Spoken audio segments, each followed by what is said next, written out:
get going with the old what I wore last week. It has been a very random week weather-wise. There's been very hot times, there's been chilly times, there's been super windy times, there's been rain. It's been like kind of April showery type weather, but it's literally June. So it's been weird. This one I have actually just made. I made a video of this when I realised that I was going to be wearing it and it would be in this video, so that I could go into more detail about it. But this is Florever by Agatha Ruiz de la Prada. And this is one that's going to be in my next tea perfume video, which is basically going to be a video of tea perfumes that I didn't really know much about, or kind of niche but not expensive, or, you know, not talked about. So this one, I really love this perfume, even though to me it smells jasmine-y. It doesn't list jasmine in this one, but it lists wildflowers, so I wonder whether that actually includes jasmine. But the notes for this guy, top notes are yuzu and tea, middle notes are wildflowers, magnolia, ginger and pink pepper, base notes are musk, hinoki wood, cedar and amber. And it's quite an unusual perfume because, I mean, for instance, and I'll talk about this in my next what I wore last week, I am wearing today Still by Jennifer Lopez, which is a heavenly jasmine tea perfume. This also smells like a jasmine tea perfume in a way, but it's unusual. I'm not sure if it's the woods, or I'm not sure what notes in it are making it unusual, but it's unusual in a way I find really interesting. It definitely has a jasmine-y vibe. It's sweeter than Still, and I do go into more detail about this in the actual video, but honestly it reminds me a little bit of Cabotin de Grès, but so light and tea aromatic and kind of easy to wear. But it gave me that vibe when I was wearing it, and when I first smelt it I didn't quite realise until I had it on my skin, and I thought, oh, I think this might be like my version of a wearable Cabotin de Grès, because I think it's the ginger and what I perceive as being a kind of jasmine-y floral, and I really love this one. I think it's delicious. This is only a small bottle, so I can't get it to stand up in a cool way. I can prop it up there. Oh no, you can't see it if I put it there. Oh no. Okay, I'm just gonna put it here. Right. So then the next one on the list is this. Now look, anyone who's been watching my videos is going to think I'm a lunatic, because this is Hugo Boss The Scent, but this is the intense version of that perfume, and it's a peach perfume. And I am aware that I constantly whinging on about how I don't like peach. I also don't like peach with vanilla, so I'm just going to read you the notes and then I'm going to explain how this comes across to me. So the top notes of this are peach and honey, the middle notes are osmanthus, just osmanthus, and base notes are cacao and vanilla. So this to me is like the peach version of Premier de Lis. It's not quite as zingy and bright, but I think that's fair enough, because I don't think peaches are maybe quite as zingy and bright in any perfume as something like pear can be. So this is kind of it's quite delicate again, it's quite light. So this is like peach and honey, so it's like honeyed peach sprinkled in cocoa powder. That's the best way I can think to describe this. I don't think it's massively floral. I've actually got samples of the original version of the scent, which is a pretty scent, but it's definitely more floral. I also have a little sample of the scent Private Accord, which is the one that everyone says smells like chocolate oranges. And honestly, yeah, I mean, it's actually peach and chocolate, but it does have that vibe of smelling a bit like chocolate orange. However, the top notes in that really don't last at all.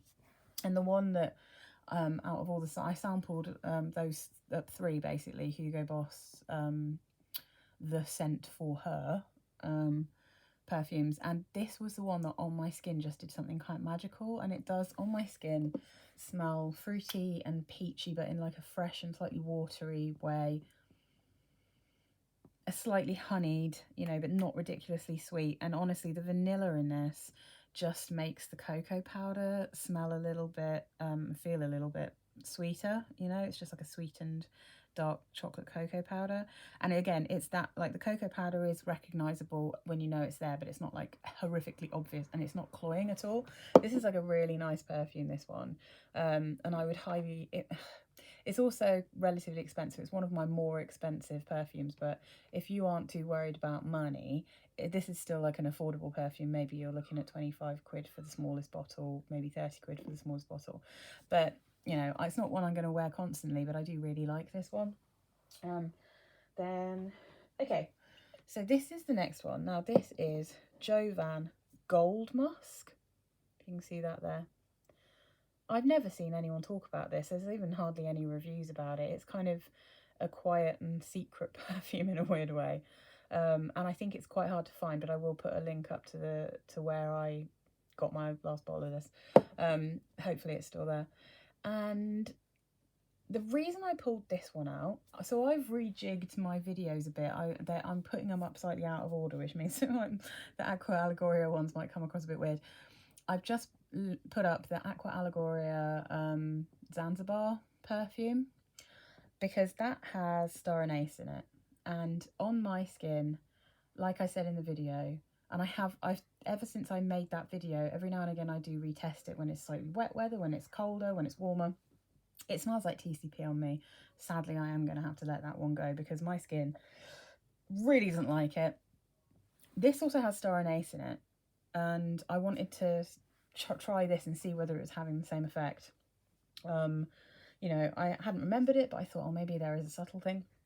So I wanted to try it. But anyway, so the notes in this, and the notes include a few things that I don't normally like.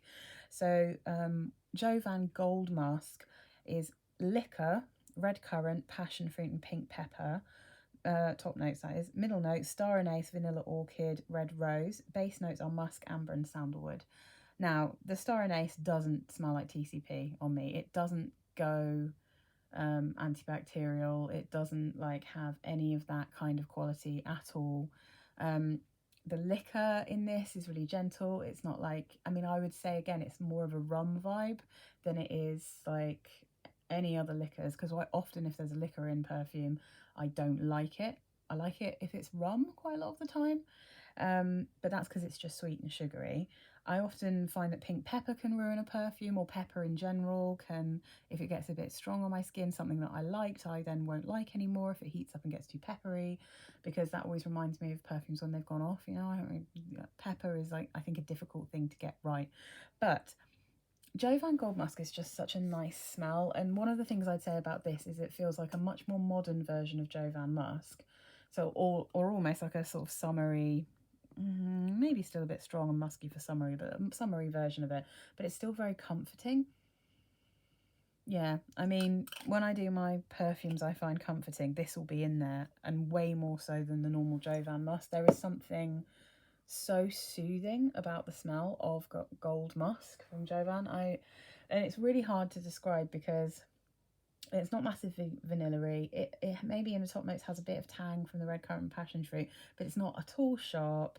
The musk is really soft. The sandalwood's beautifully soft. The vanilla orchid and the red rose are not like screechy in any way. The amber makes it really warm. And as I said, the liquor is not an unpleasant alcohol-y liquor. I think you probably wouldn't even know that there's liquor in this, but it just... it's really warming, but it doesn't feel wintry. It's really hard to describe. But if you like musky perfumes, certainly if you like Jovan Musk, Alyssa Ashley Musk, this is such a beautiful version of those, and I've never seen anyone talk about it, but I think it's great. So anyway, I'll stop going on about that now. I'll talk about something else. So this tiny little baby, so I wore True Love by Elizabeth Arden. Now I have been wearing this because I did actually buy a big bottle, and since I've bought that big bottle, I don't know, I've got so many perfumes that smell a bit like this in a weird way, even though this is really unusual. So I was trying to decide, one of them that, like, Alfred Sung Forever, I'm getting rid of that. I think it smells just like the top notes of True Love. I don't need to keep that in my collection. But I've got another one, that will come up, and I'm sure I'll wear it at some point and I'll talk to you about, that also kind of reminds me of this perfume.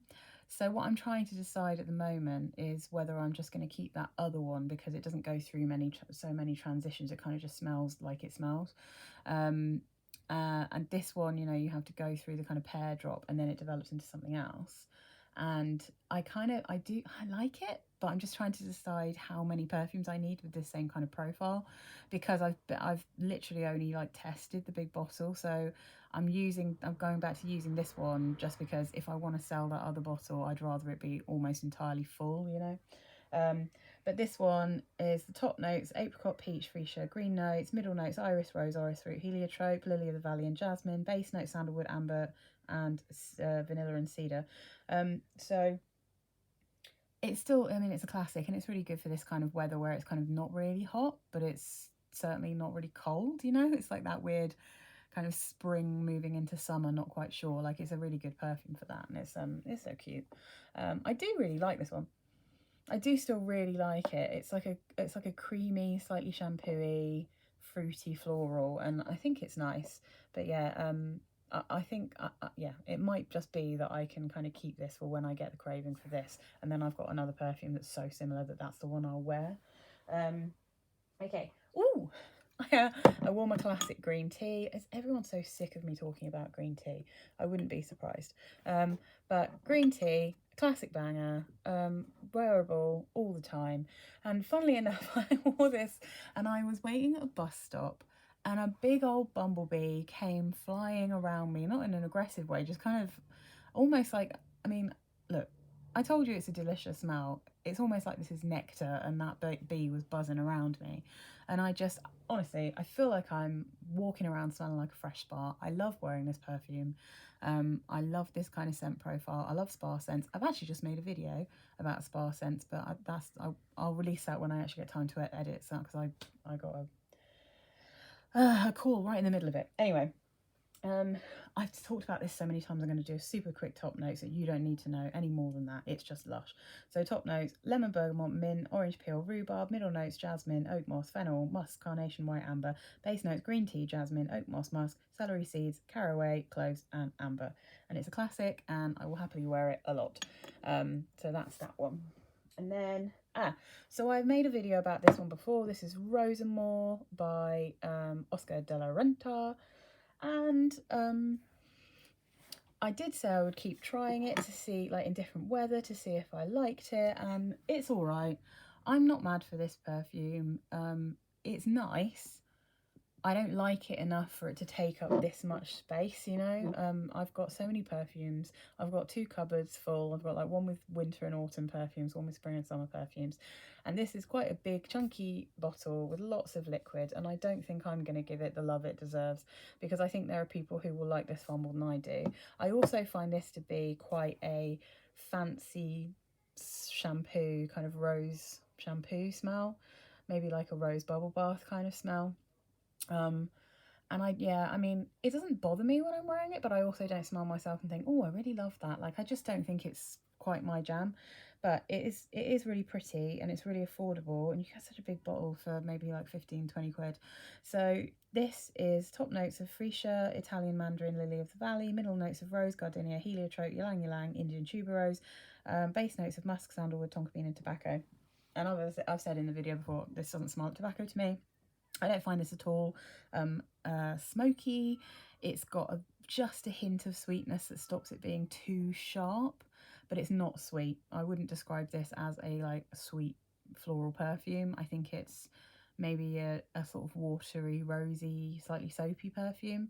It has maybe just a hint of creaminess that is what's making it a bit soapy from some of the florals in it. But yeah, I mean, I think this just isn't really for me, and there's no point in me keeping it if I'm not going to use it. I'd rather just pass it on to someone else. So that one's going to go into the declutter. And then this one, I haven't spoken about this yet. I have actually made a video of the Acqua Colonias, and again, I will put that up as soon as I've got time to do it properly, because it's a big long one, that. Acqua Colonia, this is the Goji and Cactus. I finally worked out that it's a bit wobbly, but I can make this. Yeah. Goji and Cactus extract. Gosh, I'm sorry, there's a very loud crying baby that does not belong to me, but anyway. So this one, I've been wearing this because I wanted to see whether I wanted to keep it, and I definitely am going to keep it, but I did have to get over a little bit of a hurdle with this because there is something about this is a very sweet one. For the Acqua Colonias, this is a very sweet one. It's my levels of sweet. And again, if you've watched my videos before, you know that I don't like excessively sweet perfumes. You know, anything that's a bit like Olivier Bell, it's way too sweet, and I don't like fruit tulies. And this one is a berry scent. It does smell like goji berries. I think there is a bit of cactus going on, but I think goji berry is the strongest note here. And the goji is very berryish. It's really quite sweet. There is a very slight creaminess going on in this perfume, and it is a scent profile that I've smelt so many times in fruit tulies that when I first smelt this and when I first tried it, it just kind of was making me think of fruit tulies, but without giving me a headache. So I wasn't sure whether I'd be able to wear this.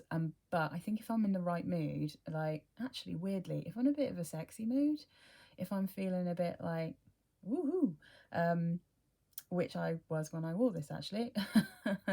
So I think this is actually going to stay with me because I actually actively enjoyed smelling like this. And this one lasts for a long time.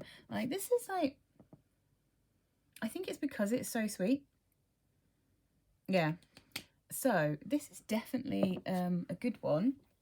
If you, like me, can't really cope with excessively sweet berry smells, very vanilla-y berry smells, or patchouli, because this has a similar smell in terms of its kind of sweet berries. And honestly, like, there's only 2 notes listed, but I swear to God, there is probably a bit of vanilla in this.